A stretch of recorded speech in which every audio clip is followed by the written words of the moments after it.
guess. Oh, that's a nice bottle. Okay. Welcome to... Well, actually, no, it's not the Black Box Game Podcast anymore. Holy fuck. Whoa. I guess it's Robot Lumberjack Radio. Josh. Oh, is this why the studio... We got a new studio now and it looks different? We changed the name of the studio. We actually started a company. Oh, okay. Like 2 years ago. Yeah.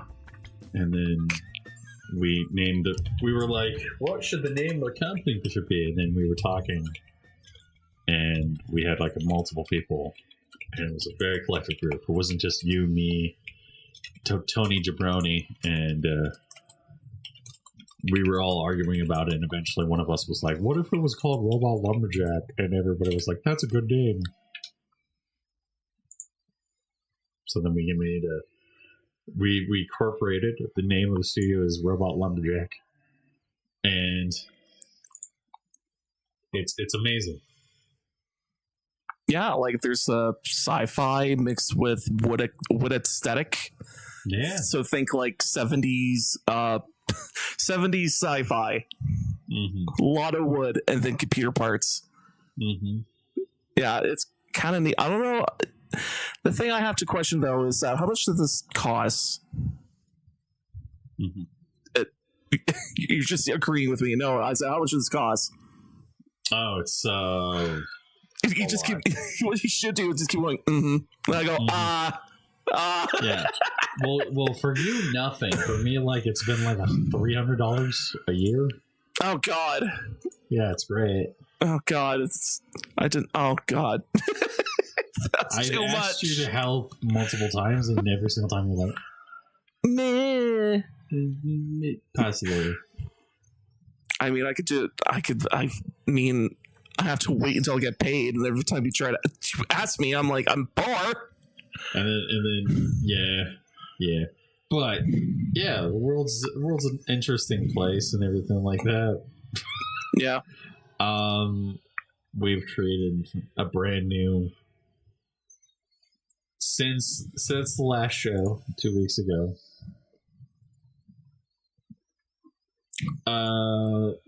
Sono has released a new artificial intelligence. Sure did. Which created great things, such as what was it? MLK as part of the New World Order. Yep. There's Stephen Hawking doing a bunch of shit. There's now what else? My favorite one is the MLK stealing groceries. I have a dream, and my dream is for these groceries to be free. The one I've seen in particular was from a Twitch streaming group of Djibouti dubs, and they're doing their own wrestling event through that program. But again, they put in their faces and they put in like their kind of likeness, and then they giving it prompts for like what they want to do in their wrestling events. And of course, they're kind of giving it like they're trying to be as descriptive as they can, but at the same time they're hitting roadblocks of like they can't use violence or anything. Mm-hmm. So they have to over describe the moves they're trying to do. They try to describe the moves certain ways so that the bot doesn't pick up its violence, and like this whole bunch of dumb shit they're trying to do. And finally, what they get the video at the end is just this most like chaotic mess of jump cuts and no continuity and just broken things happening, and it feels like a fever dream mixed with a very bad video game. Like, even though it looks really real, like, oh man, that really looked like the lighting was perfect, the ropes looked perfect, the people in the ring are shaded properly, especially with the dumb costumes that some of the people were wearing. They're fucking absurdly dumb costumes. Like, everything just looked convincingly real. I was like, oh man, that dead internet could have come any faster. Like, and the funny thing about this whole thing with Djibouti Dubs is like, yeah, they're trying to stitch together this like really shitty wrestling thing. And one of the shots I remember them showing was they're like, oh, the prompt was like he's lifting up someone above their head and is about to do a power slam or something. And so they got the video back, and of course the AI didn't know what the hell it got the prompt, but didn't know what to do with the person above the head. So it was really like this like amorphous blob of limbs and like body parts. Like it's not a person. So you see like these wrestlers in the ring, and one of them has this blob above their head, but the blob is basically these two legs stretched out with like, you know, you can tell there's butt cheeks, but it's like as he's holding him above his head, the butt cheeks were like spread as much as they could, and like he's holding it above his head, he's like looking into the crotch of the thing. It's like it looks so bad. And again, you can't see, you know, limbs. You can't see head from limbs to like abdomen or any. It's just a weird amorphous blob. So basically the video is him looking aggressive, looking up in this crotch of this thing spread eagle, and he's like, oh. It's so fucking dumb. Yeah. Oh god. I wish I could get those clips and show you, because they're absolutely like atrocious, because again the continuity doesn't make any sense. To be in another video that they did, they get like the asked prompt of like, you know, falling from a steel cage, and they show the wrestlers going up the side of the cage, and then the next clip they're going up from the inside of the cage, and then the next clip they're on top of the cage, but it's like 20 feet wide, and then the next clip is 10 feet wide, like super small, and then they threw each other off the top, and then the next clip is them hitting through a table that was invisible, doesn't exist, and then there's wood fucking everywhere. Like it just exploded into wood. And it's like, now this is true entertainment. This is like, this is true. Like, AI try to get your prompts the right way it could, and it fucking fails in every way. Like it's not good. Yeah, I mean, it's the same how crazy AI has come in the past years. Yeah, the ability for generating games and stuff like that. People, it's awesome. I mean, for generating memes, it's great. It's just I can't wait for that one day for like, oh, bad actors. Oh, a lot of people are making bad AI videos framing someone. Did I send you the one that's like really bad? Which one? I gotta find it. Oh dear.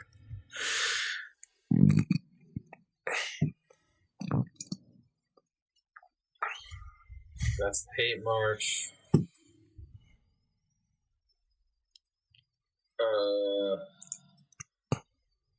There's one where basically it's a bro flying. Okay, here it is. This is the one I found, and there's one that's worse. Is this it? Nope. There was one where basically it's a guy flying through Walmart, screaming the words "gay" and the N-word. Ah. Yes. Hold on, let me find it. Try to find it. I must have sent it back because I thought it was hilarious. The old one. Yep. No.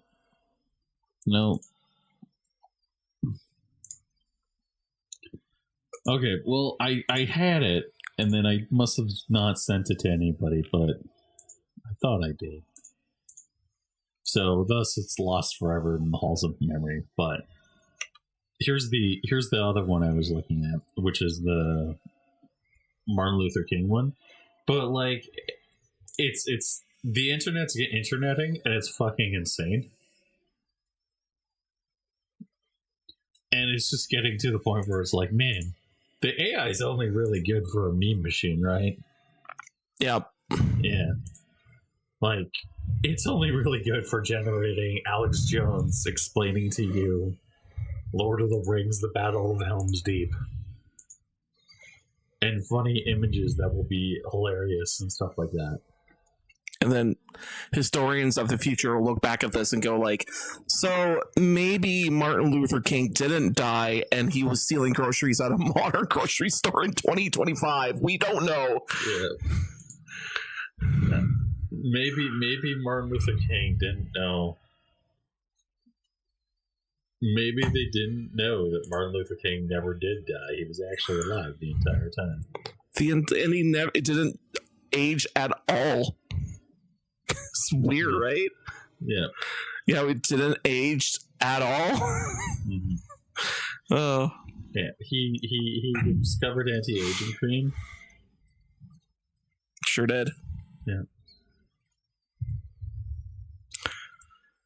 And also found the Fountain of Youth. Yeah. And then he... what else can you be internally young? Bitten by a vampire there. Mm. But he's a daywalker somehow. Yeah. Oh yeah, the Hassan Piker bullshit also happened. Oh, that was dog. Yeah. Fucking stupid. Okay, so let's change topics to well, Jeff losing respect and basic human decency and humanity.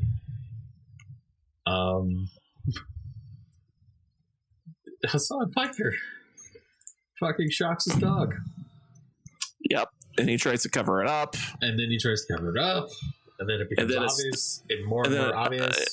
It's pretty obvious that he tried to cover it up. And then another streamer came to his house unprompted. Mm-hmm. And then basically checked out like the leash and everything. And it's like, no, this is definitely fucking tape. Yeah. Like Hassan, like, yep. Do you think people are retarded? And then he's trying to like dig his way out, but it's like, no, dude, you're not digging your way out. It's not working. Yeah, and then while this is all going on, TwitchCon happens. And immediately at TwitchCon, Asmongold, one of Asmongold's friends, I think her name is like Zima or something like that. Emu? Hold on. Emery? Let me look. Gets fucking assaulted. Yeah. Emery. At TwitchCon. Yep. And it's like Hassan Piker. So then it's like, man, like, Twitch does literally nothing, protects a fucking piece of shit, dog abuser, to the point of where somebody goes to fucking TwitchCon dressed as Hassan Piker and a dog that they constantly shock. And then you have literally somebody at a meeting group getting fucking assaulted in that setting. And it's like, wow. I wish that Twitch would go back to being a video game website. Yep. Yeah. No, that ship has sailed, sadly. Yeah.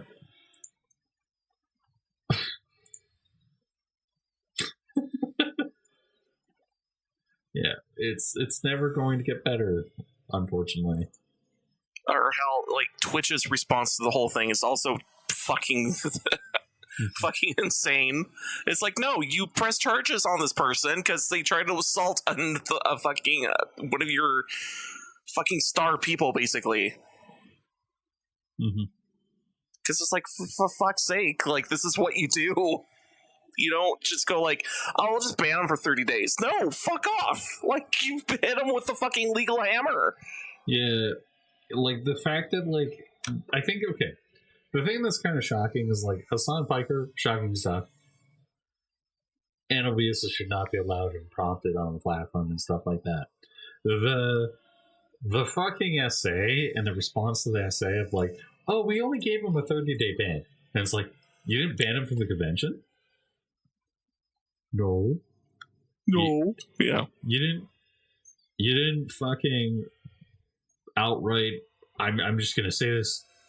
You have all of his information. You can literally hand him over to police. You didn't do that? No. Are you okay? Well, did you do anything of the sorts in order to assist law enforcement? No. So you have somebody who got assaulted, and your response is nothing. It's nothing on a potato. Yep. Yeah.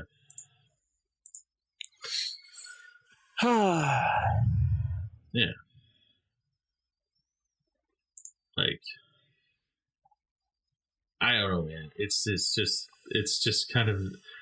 Remember when Twitch was about video games? I mean, it still kind of is. But it's just there's also other things attached to it. Yeah. They should get rid of the other things. Go back to being a gaming website. If you want to make porn online, go to OnlyFans. If you want to make softcore porn, go to fucking, I don't know, Chatterbait. I don't know, OnlyFans. Yeah. If you want to talk politics, I don't know, go to YouTube. You can do it on YouTube. I don't know, if you want to just be an absolutely insane person, just go to Kick. Yeah. If you want to abuse your dog, please don't. Please contact a therapist and talk to them about actually generating those human fucking emotions, you psychopath. And maybe let your dog fucking get up and walk around, you piece of shit. But yeah, no, I don't know. Or better yet, maybe you could just put the camera where the dog goes. Yeah, put the camera on the dog. Or on the dog, yeah, exactly. Like, freaking hell. Yeah. Yeah. So many better. You know what? I just kind of hope at the end of this, either Hassan fucking just stops doing the taster thing on the dog, or the dog just disappears entirely. It's like, I don't think you should have this dog anymore, because you're clearly just milking him for for the people who go, oh, dog, I like dog. Yeah. The only thing that remains for Hassan Piker is to fight. Well, then Hassan Piker started crashing out. To quote him, he said, I hate the left, I hate liberalism, my life, I hate streaming, socialism, you did it, I am black belt, nothing will ever get better. And let me tell you, son, as a liberal, fuck you, you ruined liberalism. You ruined it. It's dead. Okay? I have because of you. Well, because of pieces of shit like Hassan Piker. It's dead. It's never getting better. Yep. It's all of your fault. And now all of the liberals with half a fucking brain went, fuck it, I'm going to the libertarian side. Because at least they're not going to judge me when I go say the word retard. Yeah. Yeah. Or how it's the more of the politically correct crowd or whatever that trying to be. Nobody gives a shit about your political fucking opinions. Nobody gives a shit about your sexuality. And the fact that, like, if you think that people have to give a shit about your opinions or your sexuality, you're the moron in the room. Nobody cares. Don't make things difficult for everybody else. Be respectful. Treat others the way that you want to be treated. It's not that fucking hard.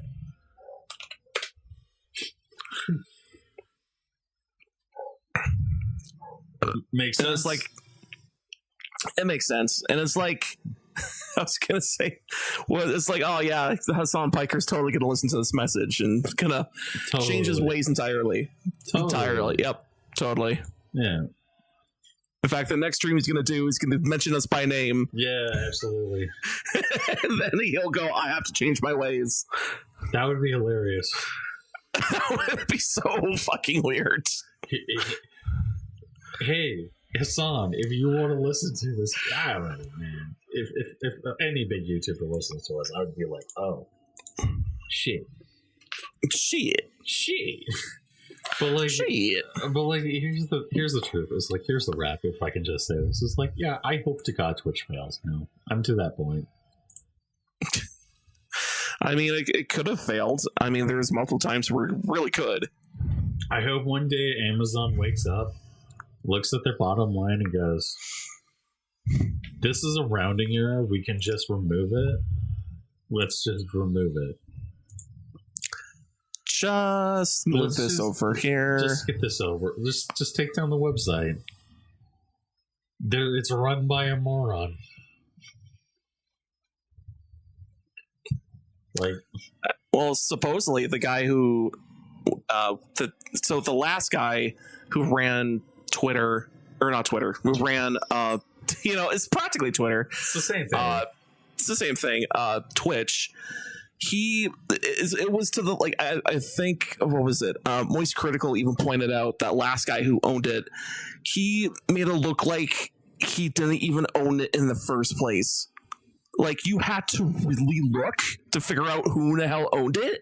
And even then, you'd be like, I think it's this guy?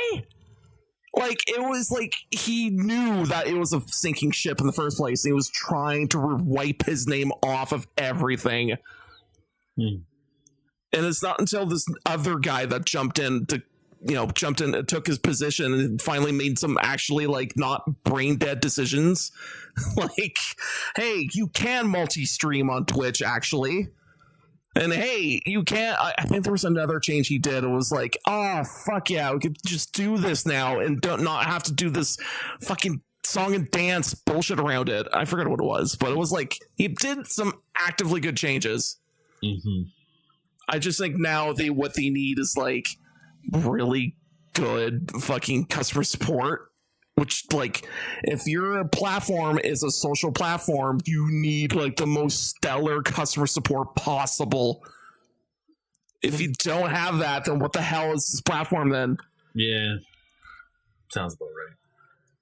Because it's like, if your product is people, then you have to treat the people with the respect that they fucking need.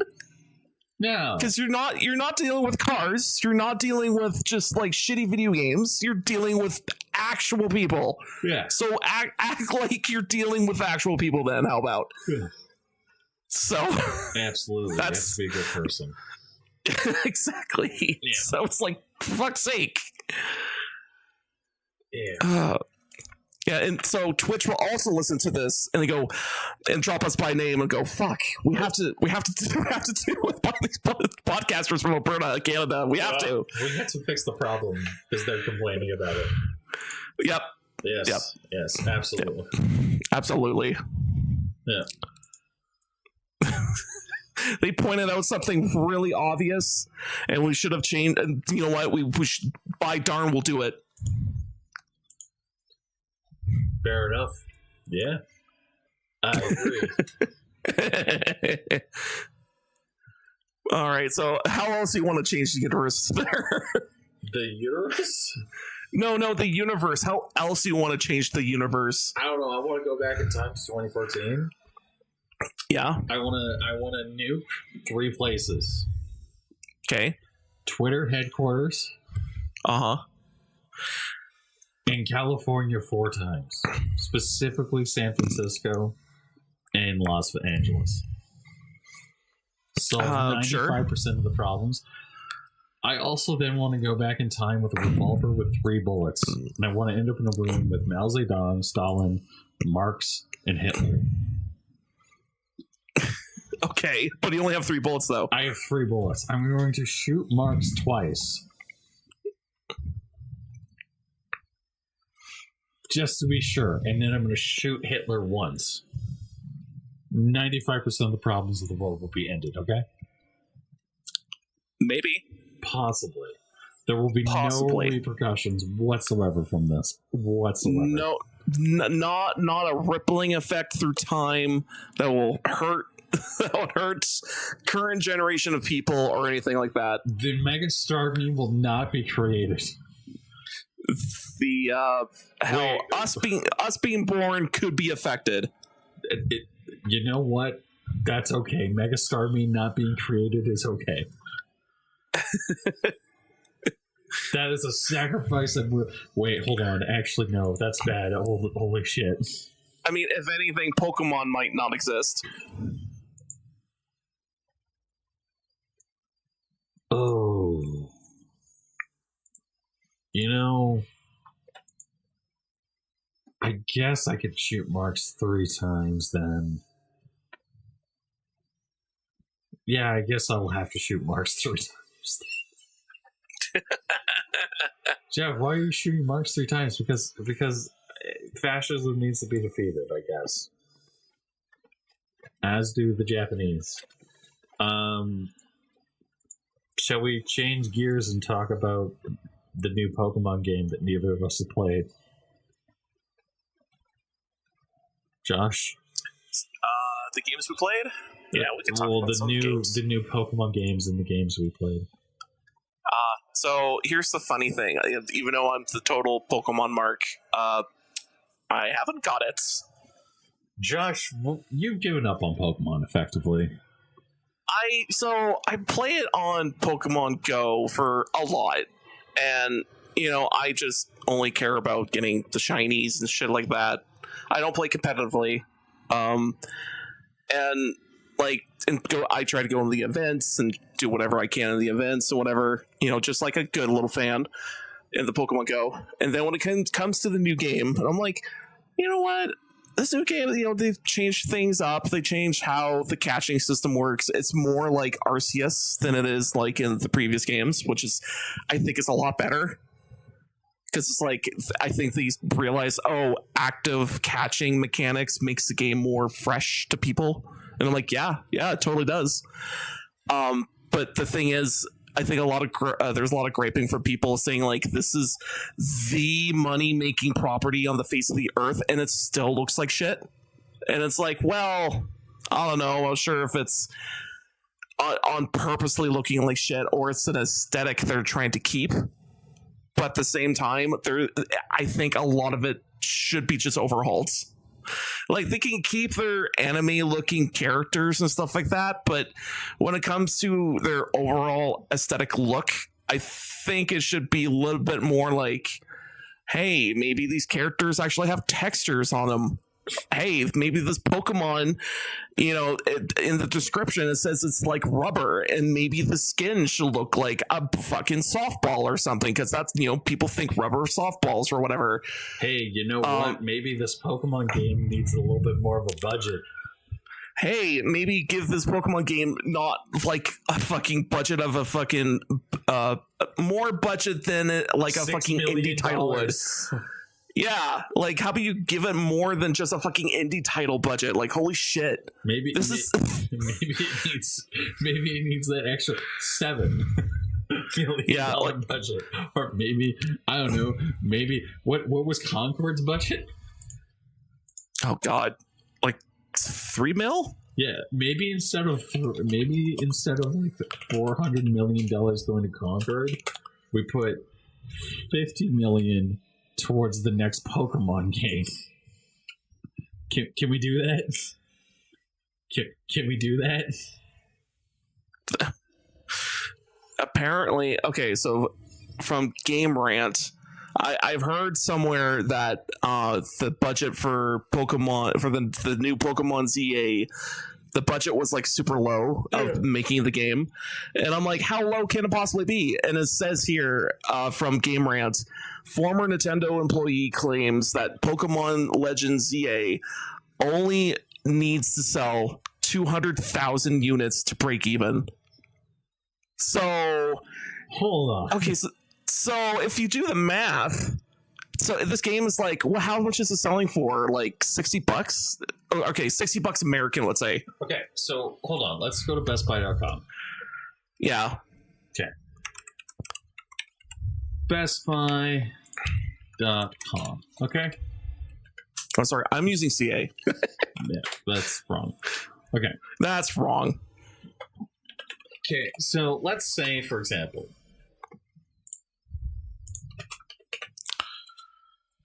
all right. Fuck, I have to go to GameStop.com. Fuck it. GameStop.com. Okay, we're gonna go to GameStop. We're gonna go to the United States. Okay, we're in the United States. Okay, Pokemon ZA. Okay, Pokemon ZA is $69.99 for the Switch 2 edition, $59.99 for the Switch 1 edition. Okay, let's load up calculator. Okay, let's assume that the cost that the Pokemon company is getting is about $70. Okay, so let's say let's say $70. Okay, 200,000. 200,000. Okay. So to break even, total marketing budget and everything, that would be about 1,400,000. That'd be 14 million. That would be 14 million. That's 14 million to break even. Like, I don't know. I feel like whatever the hell they're doing is like not doing it properly. Well, okay, let me be 100% clear. Okay, when we criticize Pokemon, I remember the stream very particularly. Okay, where we're the new Pokemon game comes out, I buy it and I'm like, let's stream it. Fuck it, let's do whatever. And you come over and we just go into this thing blind. And the first thing that we see is a beautiful, like, lolly tomboy that makes me go, yeah, feeling emotional, yeah, god damn it. And then the second thing that happens is as we're playing the game, we realize the optimization was so fucking awful that I just basically am starting to, like, lose my fucking brain. Because I worked in the industry and I'm like, this is terrible. Yep. And Josh is just watching me slowly go insane and lose my mind while I'm watching this on my 55-inch OLED TV, and I'm seeing things in the distance of it being going, wow, that's actually terrible. I cannot believe this. Wow. Like, I can't believe how trash it is. This is actually awful. Fucking yeah, like lots of slowdown, everything's loaded in at once practically. Yeah, like there's no, for whatever reason, there's no such thing as, like, maybe they have a fog of war on, but it's way too far away. A lot of the scenery looks and feels dead. Even though they're supposed to be like, even there's sometimes in Arceus, especially when I was going into the city and, like, you know, checking things out, buying items, I just look around and go, okay, I see people walking around. I know that they're, like, just trying to make the city look like a live city. But it, again, just feels super dead. And I kind of put two and two together of, like, oh, the reason it feels super dead is simply because, like, people are walking around and maybe people are sitting in chairs and stuff, but they're not, like, you know, living a life.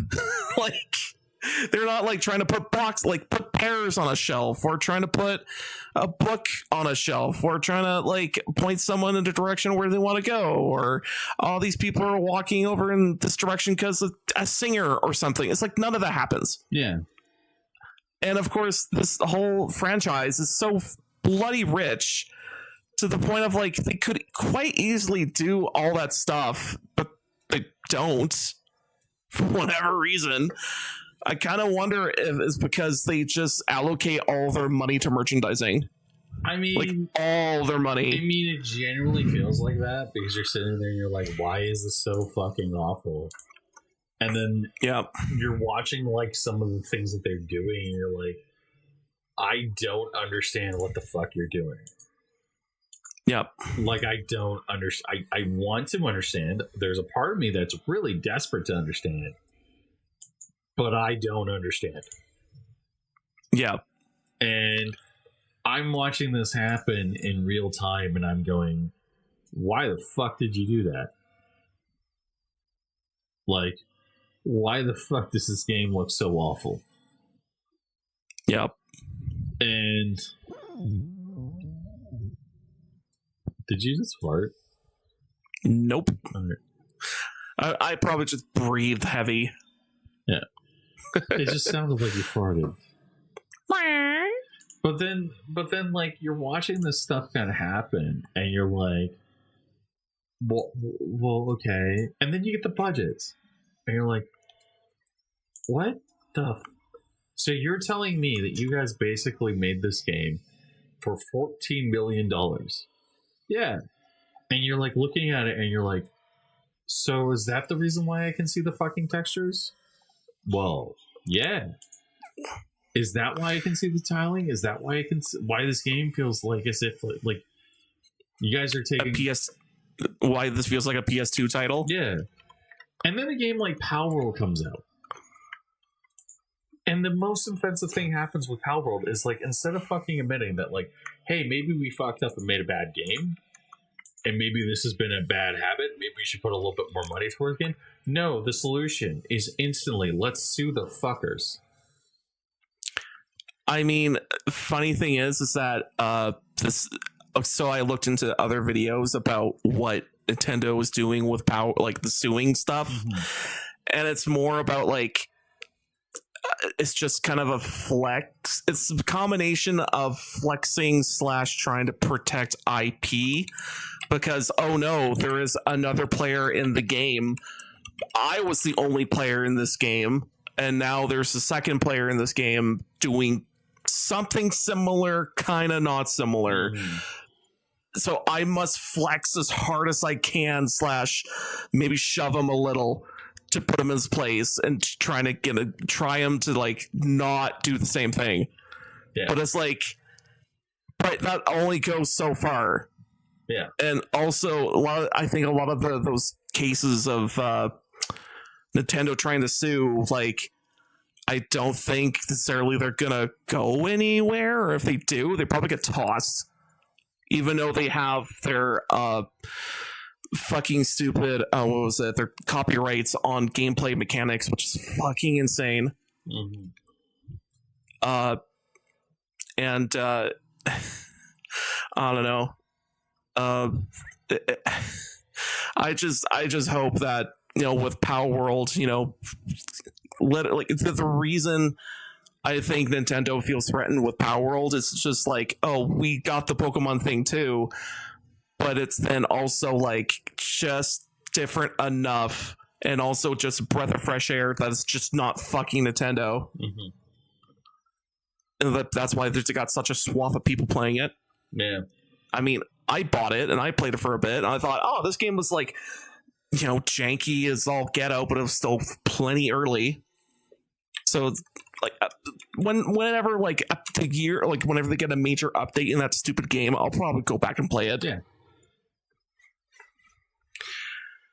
But like, there should always be competition for like in this type of bullshit, because it's like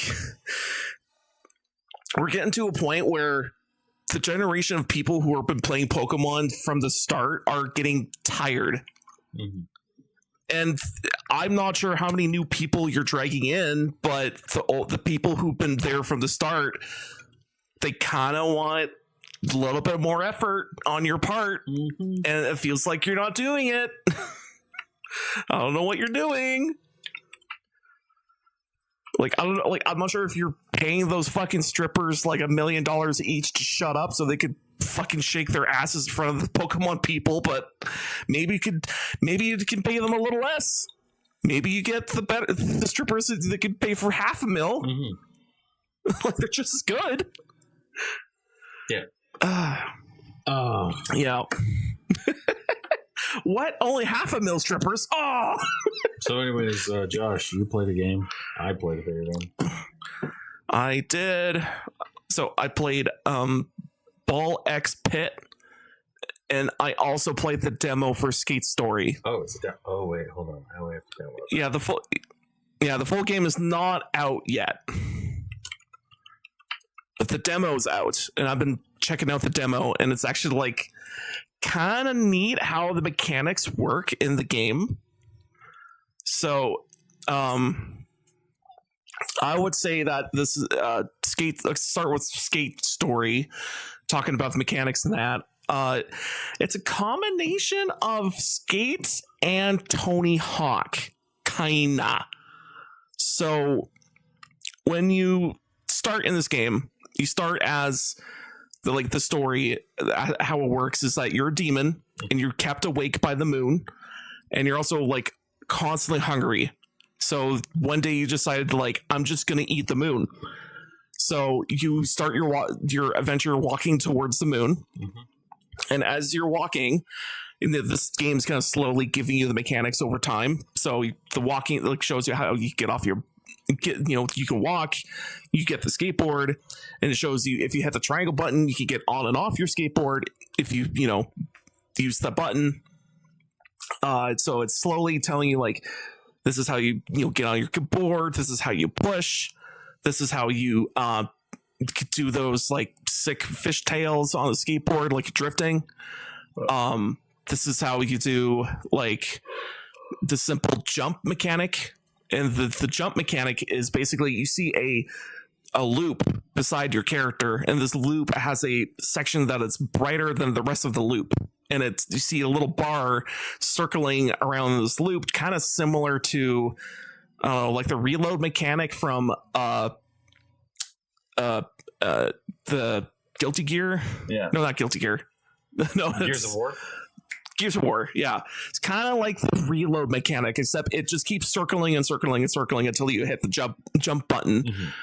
And once you hit the jump button, or actually you can hold it down, but once you release the jump button, you get timing perfect for when you release it and you'll do a trick. But the odd part about the mechanic, how you do tricks, is when you're hitting the shoulder button, any of the shoulder buttons, you're positioning your foot on the board. So if you hit the top shoulder buttons, you're positioning the left foot either go to the left side of the board or to the right side of the board, and you're positioning your bottom foot either be the left side of the board or right side of the board. Then that's the triggers. So if you hit the triggers and the shoulder buttons in certain combinations, you can start doing heel flips and kick flips and pop shove-its. And if you start, experimenting with how many of these buttons you can press in a sequence, you figure out if I hit these two buttons in a sequence, I'd start doing 360 pop shove-it, or a hard flip, or what's another one? Whatever, another flip that's complicated. Yeah. And again, you can tell that you're pulling these moves off because that little circle radius that's happening, it actually keeps changing its shape depending on the move, which is pretty nice. So if you memorize what these little shapes are, then you can go, this little squeal of circles, I know it's going to be a heel flip 360 or something. And then basically the game is structured in a way that it's a story-based single-player game, which is fantastic. I can get behind that. It's not just some multiplayer force garbage in your face because Papa Blizzard needs to make their money off of the Tony Hawk franchise. Well, Papa Microsoft actually. But...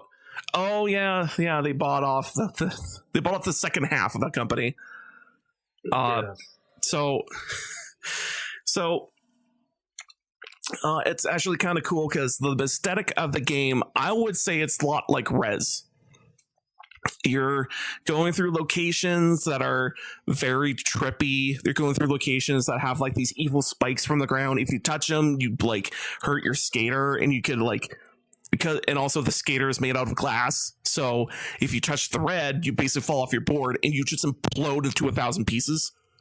And I'm that's very a really good like to find like to explain someone, oh, how was it like to fall off a board, and when you hit hard on the ground, it's like, no, you're shattering yourself on the floor like glass. It's like, this is a good, you know, like a definition of like, oh, when you fall off your board, yeah, you're exploding. That's basically what it is.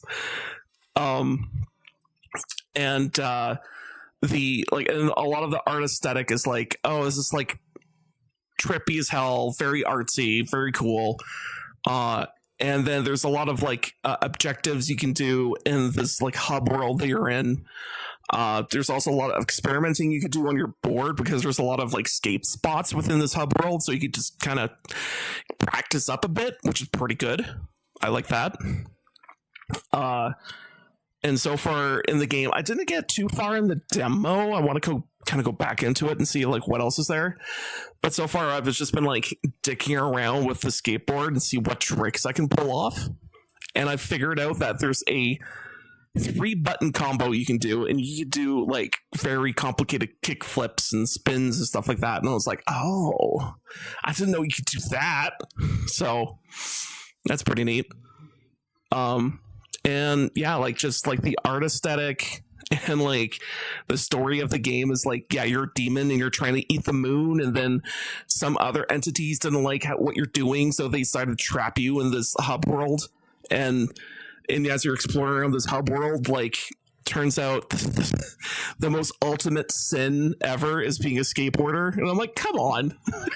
What's going on here? Yeah, it's like, turns out, oh no, it's like, oh, he's a demon, but a skateboarder. And they're like, oh no, not a skateboarder.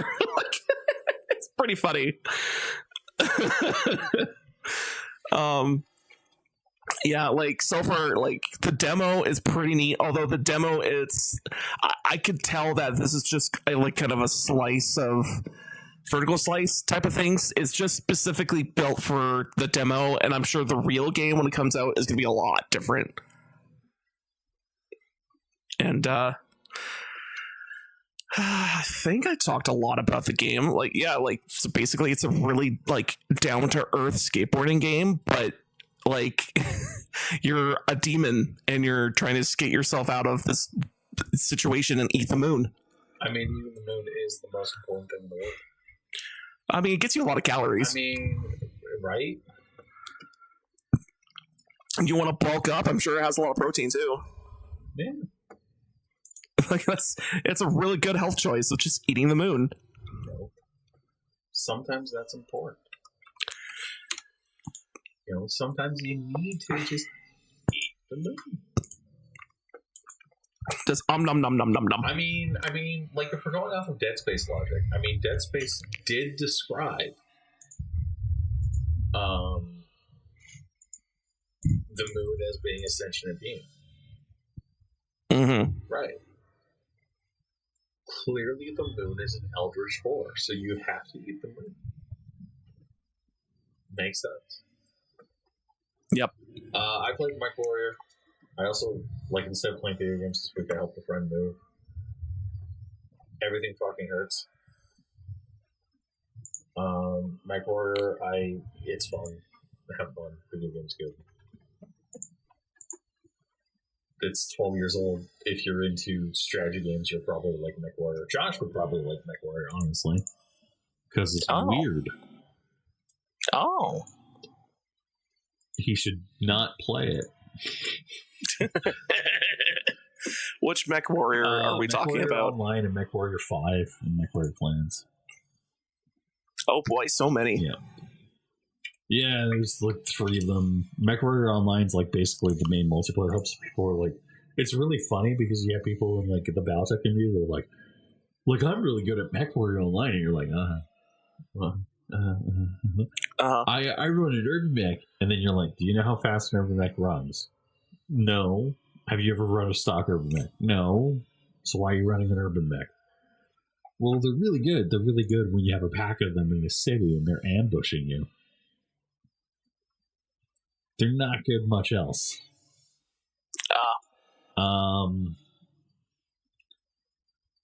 Then there's the actual like kind of like bullshit parade that is MechWarrior 5 clans, which is just like, hey, do you enjoy MechWarrior 5? You'll probably enjoy this. It's fun. But I have something else to talk about. And is it called MechWarrior Online Legends? Yes, that's the official title. And okay. Yeah. Josh is like, I'm downloading it now, and I'm going to be like, oh, I'm just checking it out and just see what's the dealio.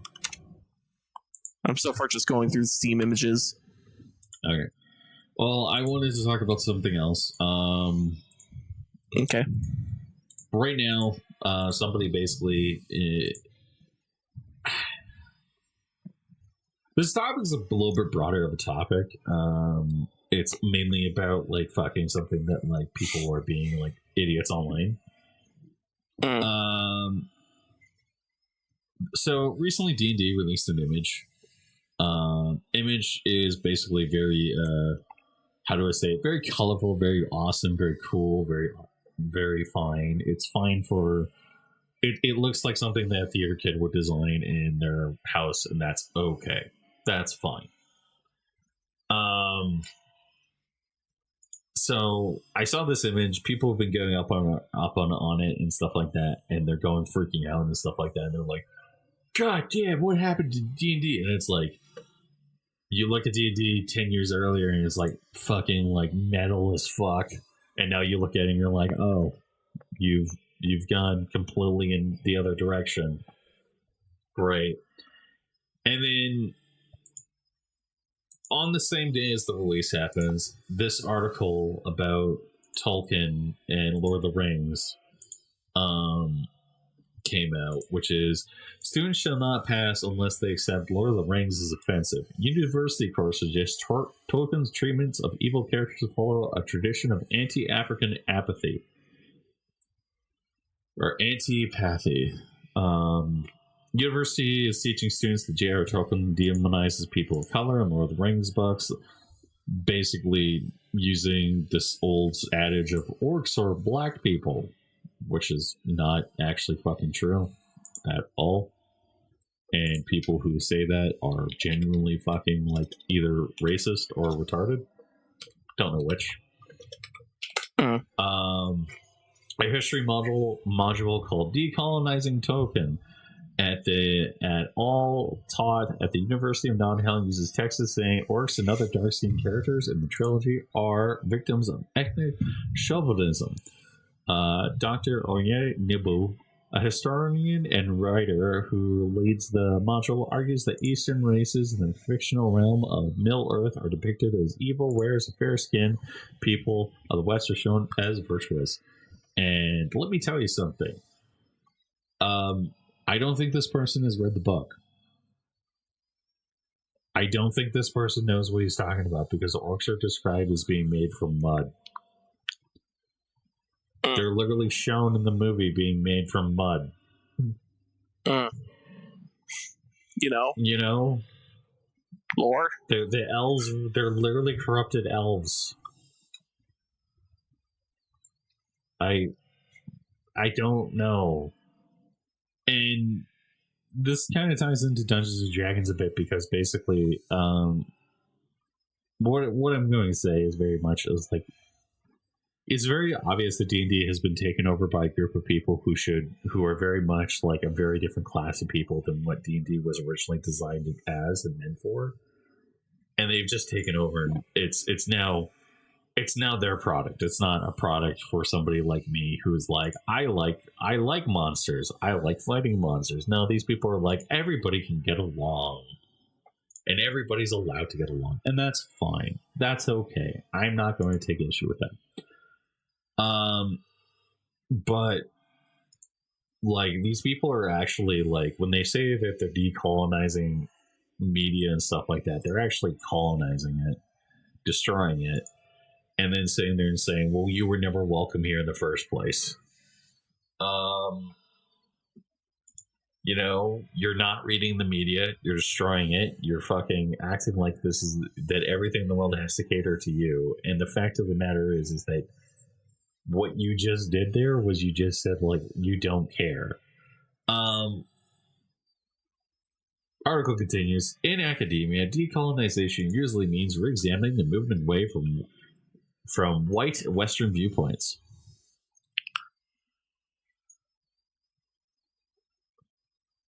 Tolkien wrote these books in 1940s or the early 1900s.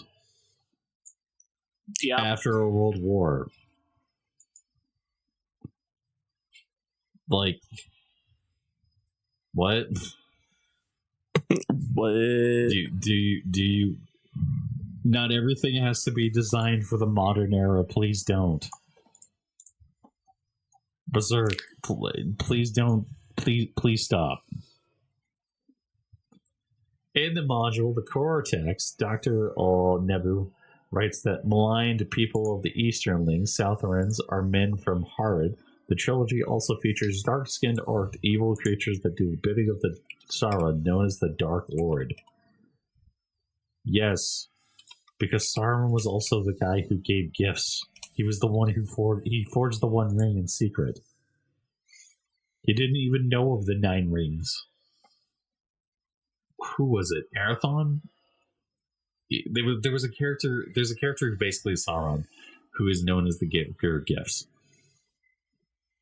And like the reason why Sauron is evil is Sauron also murdered. Sauron isn't the most evil character in the entire series either. That's a giant spider that fucking kills things. Mm-hmm.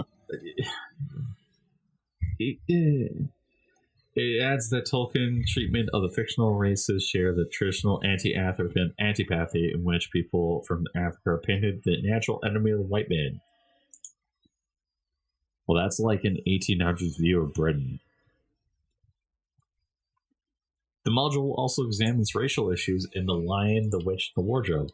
The Cavalryman and C.S. Lewis's fantasy novel are seen as some of the most Oriental stereotypes, as described as cruel people with long beards and orange-colored turbans. Okay. I don't understand. Maybe I need to look it up, but I think that again, these are books written in the early 1900s. They kind of come with the territory. Yep. You know, this isn't like The Lion King, where when you were growing up, were you ever told that Disney was racist? Maybe at one point. Okay, because I remember this is one of the memories that I have. I was told that The Lion King was racist because the hyenas were supposed to be black kids. Uh-huh. And this is the thing that was taught to me in school, and I'm like, that's not true. That's kind of stupid and dumb and stuff like that. And I get the same kind of vibe from this, where it's like, you know, maybe, but I highly doubt it. Mm-hmm. I think you're looking into something a little bit too much, man. And people are allowed to have their opinions and stuff like that, but at the same time, like, so much of this is like, we want everything to be catering to this modern audience, and then you look at what the modern audience has done, and it has absolutely destroyed everything, burned it to the ground. It's no longer alive. And quite frankly, the entire industry, you look at the video game industry where it's been hit the hardest, and it's just not working. It's really kind of tragic because you have innocent people who can't get a job now, and they're like, yeah, I can't get a job. What am I supposed to do? And then you have people going, well, you know what we should do? We should fix the problem. And you're like, cool, how are we going to fix the problem? Well, you see, we're just going to keep going down the same road. And then you see stuff like this, and you're like, okay, I don't think this is a smart thing to do. I don't think this is a good idea. I think this is bad. I think you're intentionally trying to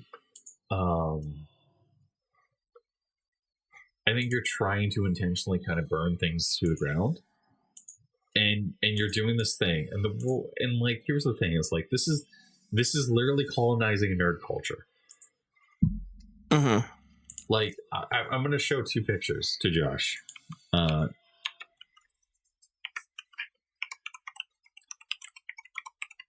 Josh, who is a little bit of a leftist, right? Josh, you're a little bit of a leftist. Eat the rich. You have opinions, okay? So here's the cover of the Monster Manual for Dungeons and Dragons, and here's the latest artwork.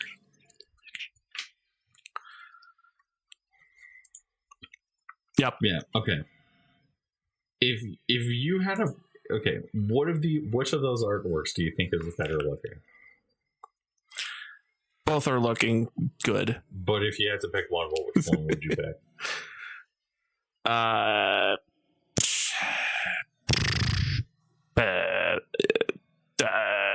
guess in context, like if you're gonna put us on a book on a shelf and go like adventure, you probably want top one. Yeah. And if you want like inner story monologue picture, it's the bottom one. Right. So like adventure and context, okay. So like yeah. Like I just find it kind of shocking, like the amount of time like it's taken in order to get to here. Because the Monster Manual, the original Monster Manual, was released in 2014. And in 10 years, they basically have gone a complete 180. But what if the beholder is like your best friend? Beholders will eat you. But what if he's your best friend and you can fuck him sometimes? Sure. Totally. And we get the furry crowd in on this. 100%. But here's the funny thing: the furry crowd is already there. Like you're not appeasing anyone. It's just getting worse and worse, and people are just going, "Wow, this is stupid." Why, God, why?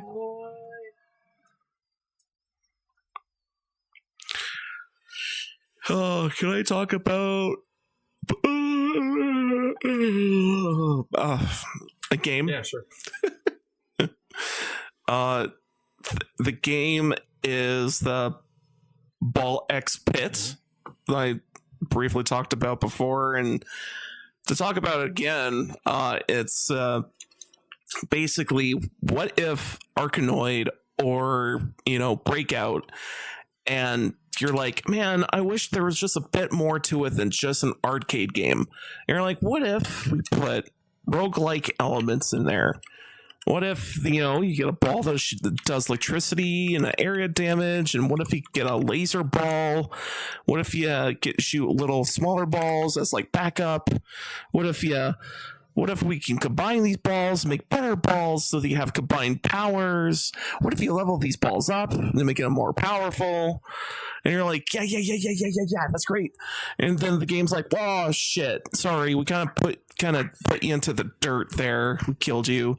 But how about you go back to town and you can go and make your town better? And you're like, oh, there's a town? Yeah. You can like make the town. You can shape the town in any way you want. You can improve it, get better. Yep, you can improve it, make it better. But here's the funny thing about it: you also have to play Breakout with the town. So depending on how you shape the town, that's what your resources are when people are reflecting off the walls and stuff like that. So if you have if you want to unlock more characters and stuff like that, you have to place their houses in the area that you want to unlock them in. Like, you have to place their house in the little area. And then let's say, I need to expand further. You collect enough gold. You can expand like another section out to the left or to the right or above. And you kind of keep going your Arkanoid, like, getting resources from the town that way, which is kind of crazy.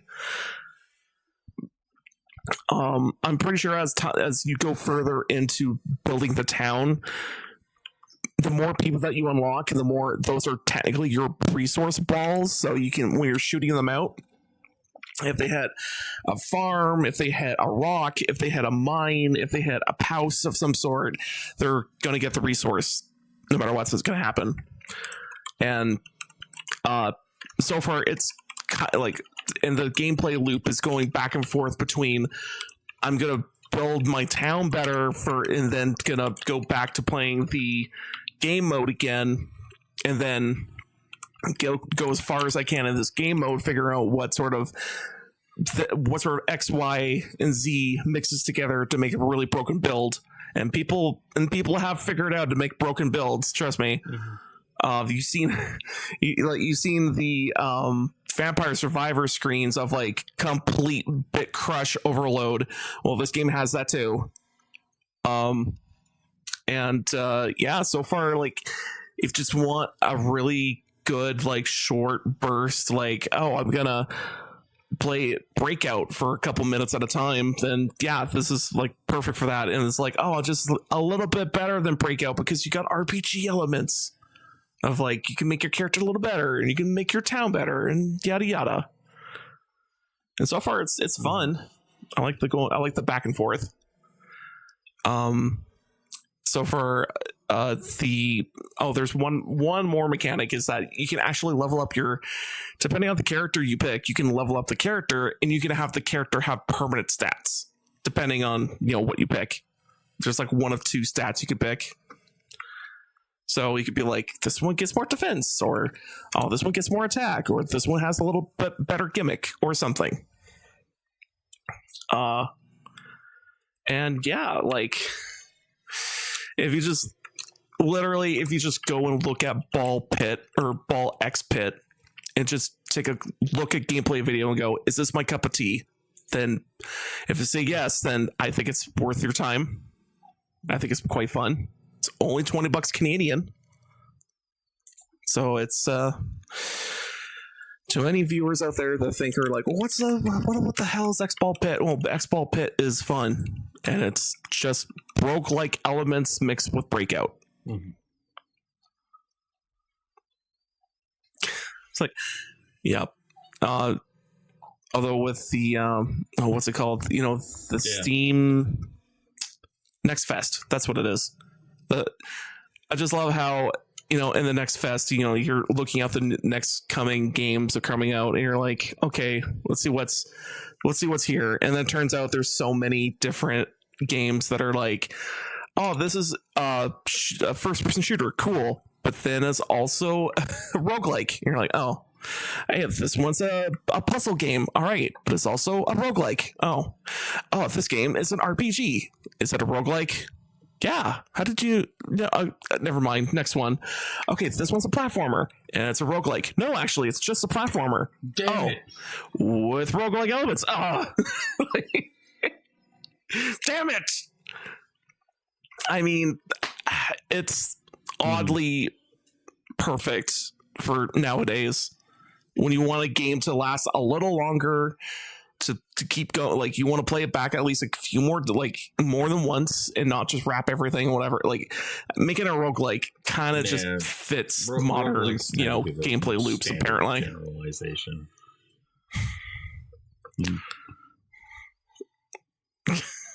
Yep. I'm sure the next gameplay element that's going to take us by storm is going to be like, I don't know, sports games. Let's go back to sports games.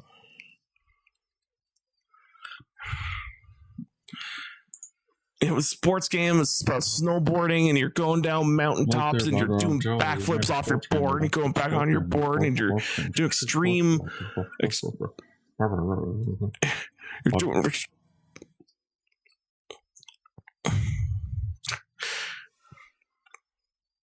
That's the thing, right? We're going back to dead. We're going back to dead. Dark Souls likes. Yeah.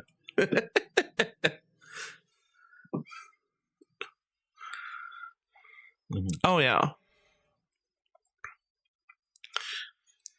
it's due for something. Oh yeah, the next game I want to try, Bubsy 4D. Mm.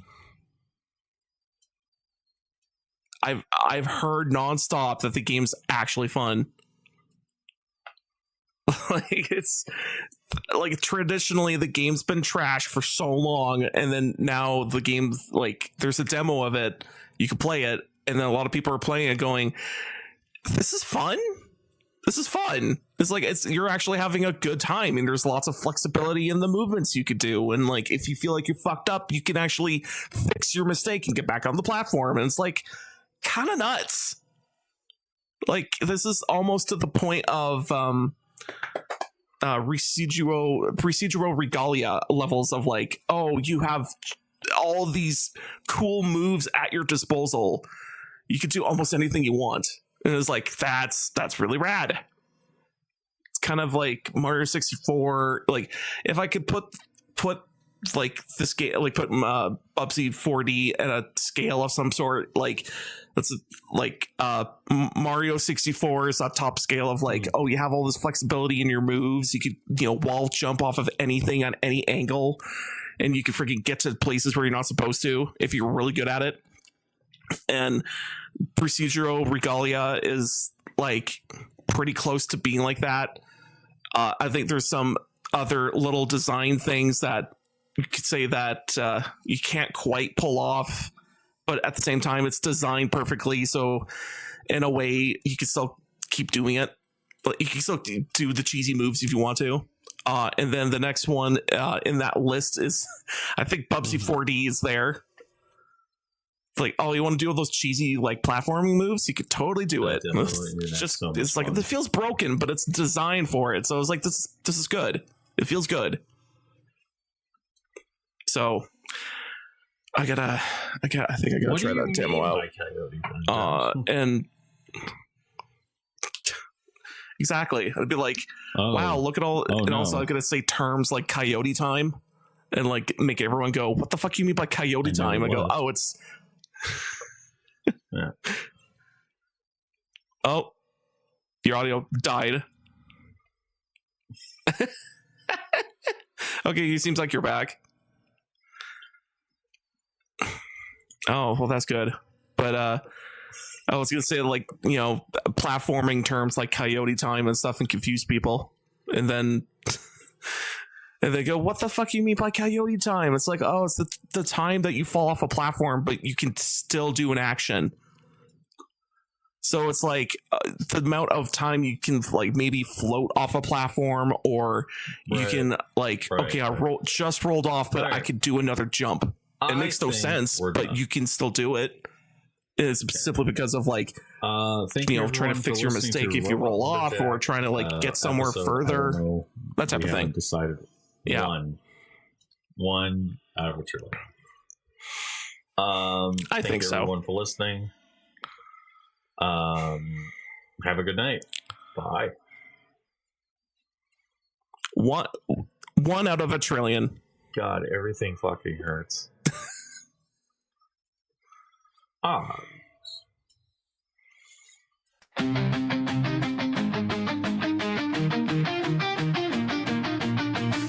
Once upon a stream, they sold the dream. Controllers turned to dust, algorithms scream.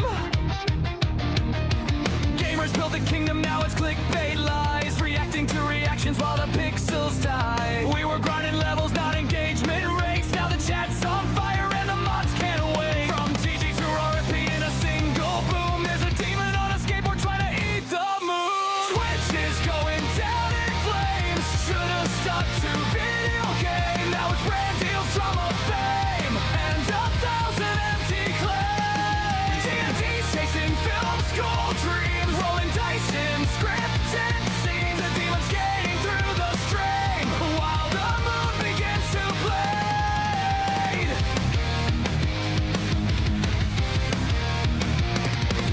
Remember when we played for fun? Not sponsorships and algorithm guns. Every raid was a brotherhood call. Now it's just merch links on a sponsored wall. Dungeon masters lost their dice, replaced by reels and Zamati lights. Film students write your epic doom, but the dragon's got a TikTok too. Twitch is going down in flames. Soda stuck to video game. Now it's filters, stunts, and fame. No heart, just hollow name. D&D's rehearsed its moving scenes. The demon ollies through the stream and gnaws upon the moon. Skate fast, break fate, consume, create. This isn't hell, it's content. The demon grins with neon eyes. The leaderboard begins to die. All that's left is static sound as gamer souls go underground. Twitch is going down in flames. Sold its soul for fame. Skate or die, it's all the same. When the moon's your final game.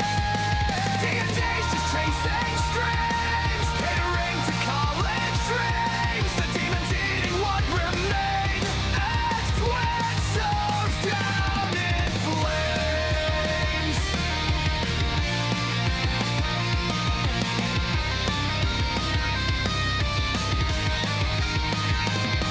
Skating circles in the dark, where the stars once played their part. Press F, my friend, to pay respect.